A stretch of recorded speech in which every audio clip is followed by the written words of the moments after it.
What's going on, YouTube?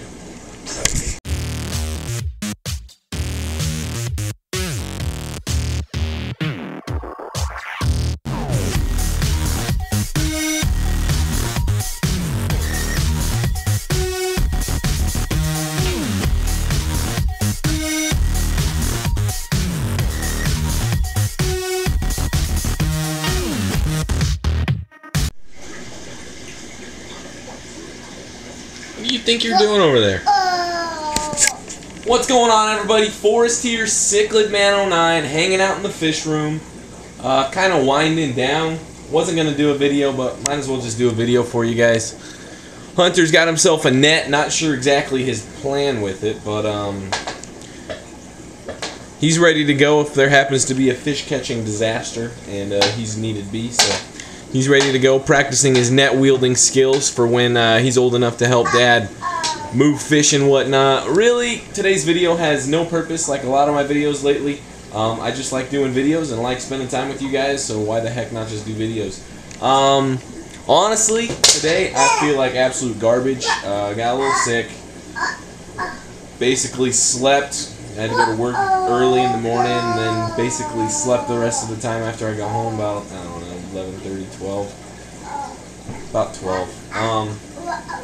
But yeah, I feel like garbage. My whole body feels like somebody took me in a burlap bag and smacked me on the ground about 3,000 times. But I'm feeling better.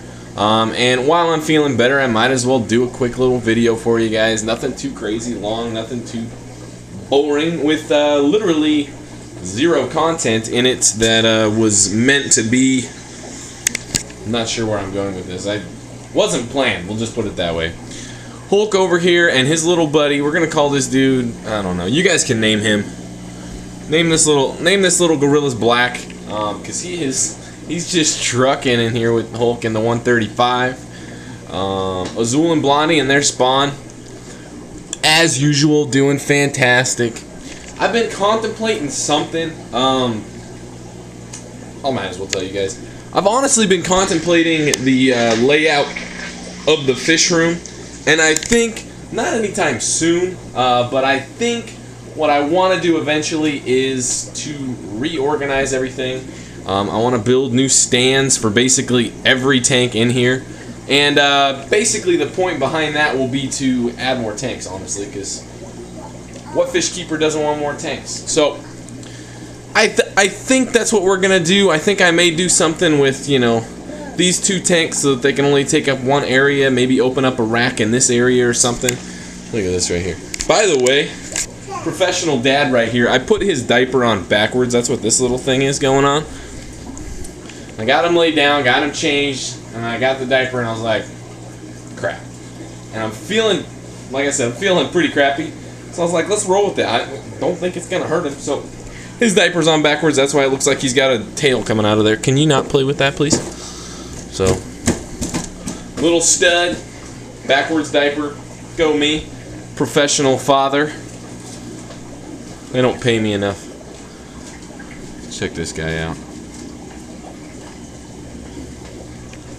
Basically, I'll tell you guys a quick little story. Kind of got into a little argument with all the TAS guys, and you know, you guys know all the TAS guys, Mike, Brian, Jeff, and Conway. Hunter, get your hand out of the fish tank. I give one tank one hole within his reach, and he finds it. So, all those guys on Team Aquatic Support know that I like to start stuff. Get away from the fish tank, please. Jeez. Always know I like to start stuff, and what it really got down to, you know, all this stuff, you know, pass and whatnot, I really got to thinking, and I was like, you know what, without YouTube, I honestly would not be in the position that I'm at right now. And that's not just my subscribers or my video views and all that kind of stuff. That stuff is irrelevant. I'm talking about where I'm at in terms of my, I wouldn't say skill or knowledge, but where I'm at in the hobby. And, you know, I have YouTube really, because honestly, you guys may know this, I have not been doing this for 20 years. I'm only 22 years old right now. But with the availability of the internet and YouTube and this vast knowledge conglomerate that happens when you click www.google.com. Look at this right here.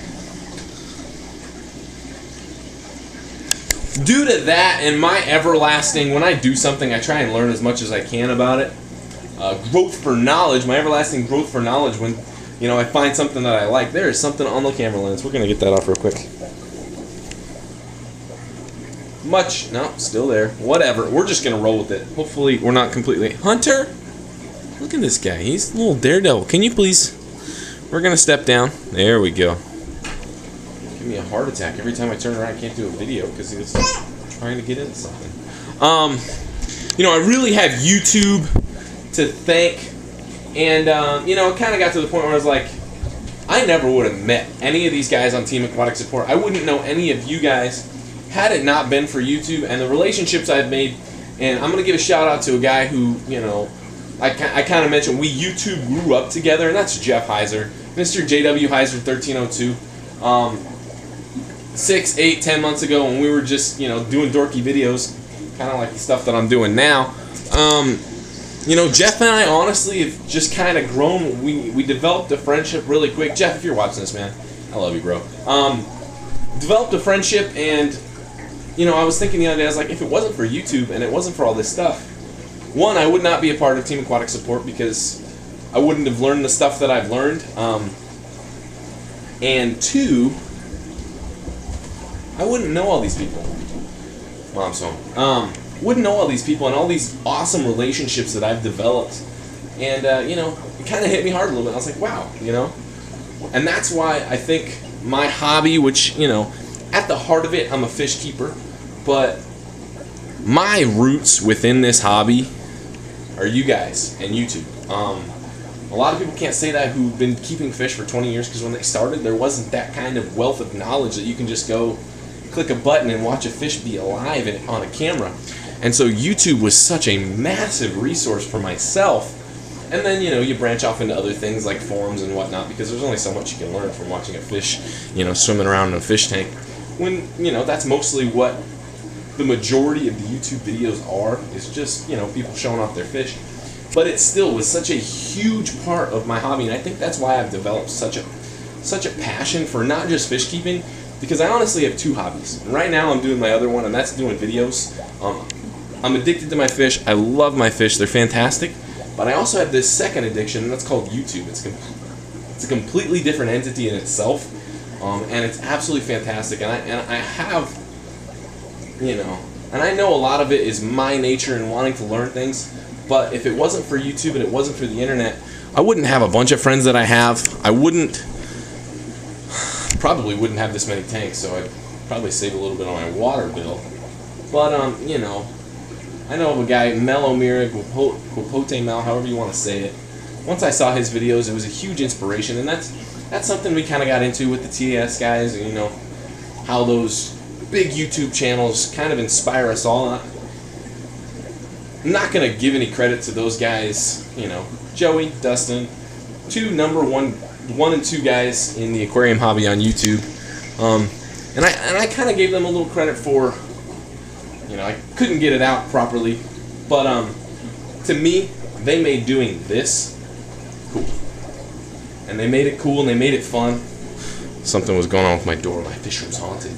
And, those kind of guys are a big inspiration in terms of why I feel like I've stepped up my game and just kind of taken off with this YouTube thing and just having a blast with it. It's absolutely fantastic, and I love doing this stuff. But like I said, now I have two hobbies. One is keeping fish, and that's the root of it, because the one constant remains no matter what I'm taking video of is it's fish related. But the second thing is I love doing this YouTube thing because honestly, doing this stuff right here, if it wasn't for other people doing YouTube videos and all this kind of stuff, I can almost 900,000% guarantee that one, you guys wouldn't have any idea who I am. I'm sure I'd still be keeping fish because it's an absolute passion of mine. But two, I wouldn't have developed some of these relationships that I developed, and all of you guys on Team Aquatic Support, all my brothers over there. Did I forget to say Sean earlier? Sean's on there also. Sean Armitrout. He's got the most gallons, so it's easy to forget him. Just kidding. By the way, go see Hog Sean. Pretty sweet game. By the way, why haven't I mentioned the Super Bowl? Let's talk a little Super Bowl here. So, I'm a huge monster, massive. My arm is getting tired because I feel like crap. I'm a huge monster, massive Peyton Manning fan. He is, you know, I have idolized him probably for the last decade to 12 years of his career. And so a little piece of me was rooting for Denver. A little piece of me is rooting for Seattle. For me, it's a win-win situation. For Peyton, Peyton, if you're watching this, my heart goes out to you, man. I like the guy so much, and I love how he plays, and in my opinion, best quarterback of all time. You can say whatever you want, but statistically, mentally, there's nobody else out there. He's just had some pretty poor supporting cast, poor defenses.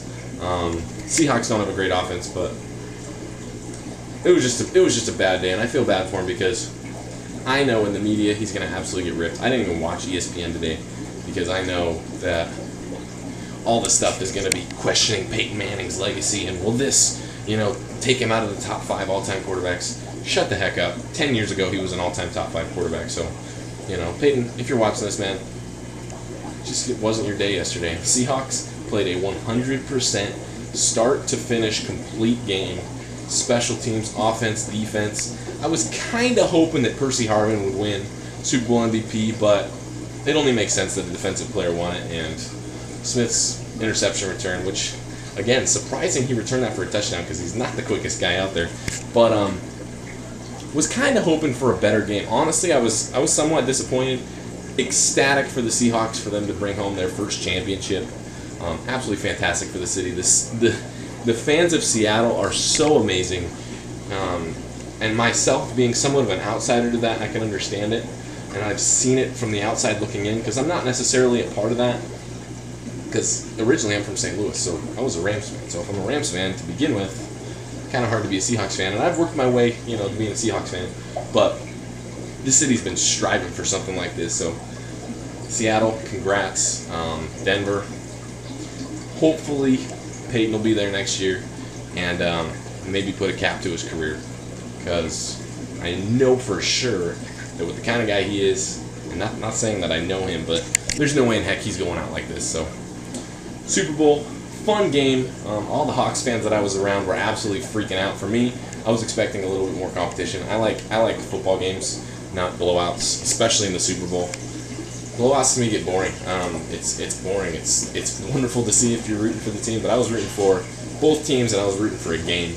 But got off on a little tangent right there. Go Hawks. My bad, Broncos. I had to take my Manning jersey off at halftime. I was like, this is not gonna work.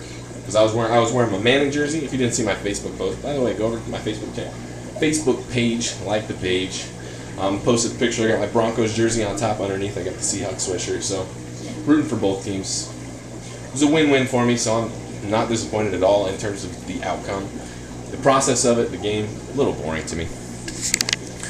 Alrighty. So, let's finish this off. I don't want to talk a whole lot, even though I talk a whole lot, by saying thank you to YouTube, you know, for all those people who have played a part in my hobby growing. And YouTube has played a massive part in that. It may not be you know, or you, but there's a bunch of you guys out there who have posted videos that when I first started out, you know, was a massive resource for myself.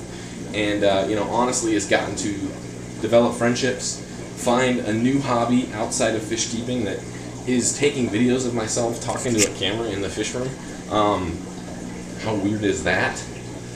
And, you know, just having a blast doing it. So, follow my TAS guys, Team Aquatic Support. I love all you guys. If you're watching this right now and you're not subscribed to any of those guys, links down in the description below. Like I said, today I feel like crap.